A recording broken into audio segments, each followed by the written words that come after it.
Sir உங்களுக்கு 5000 craft வச்சுருக்கோம் ஃப்ரண்ட்லேருந்து பின்னாடி வேலை. சரிங்களா?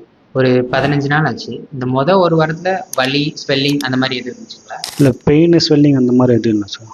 ஏன்னா கரெக்டாக டாக்டர் சொன்ன மாதிரி இப்படி தான் இருந்தேன். அதனால் இந்த பெயின்லாம் எதுவும் இல்லை, ஸ்வெல்லிங் எதுவும் ஆகலை. லைட்டாக இச்சிங் மட்டும் இருந்துச்சு, அதுவும் சரியாயிருச்சு. இப்போ உங்களுக்கு டென்சிட்டி பார்க்கறதுக்கு எப்படி இருக்குது, ஹேர்லைன் பார்க்கறதுக்கு எப்படி இருக்குது? ஹேர்லைன் பார்த்தா ரொம்ப நேச்சுரலாக இருக்குது, மொட்டை அடித்த மாதிரி தான் தெரியுது, சர்ஜரி பண்ண மாதிரி தெரில. ரொம்ப நல்லா இருக்குது, டென்சிட்டியும் ரொம்ப நல்லா இருக்குது. இப்போ முன்னாடி இருந்ததுக்கும் உங்களுக்கும் இப்போ இருந்ததுக்கும் உங்களுக்கு கான்ஃபிடென்ட் லெவல் எப்படி இருக்குது? ரொம்பவே ஜாஸ்தியாக இருக்குது சார். ஏன்னா முன்னாடி கேப்போடு தான் இருப்பேன், இப்போ வந்து நான் அப்படியே நார்மலாக தான் இருக்கேன். எனக்கு கான்ஃபிடென்ஸ் ரொம்பவே நிறைய இதாக இருக்குது.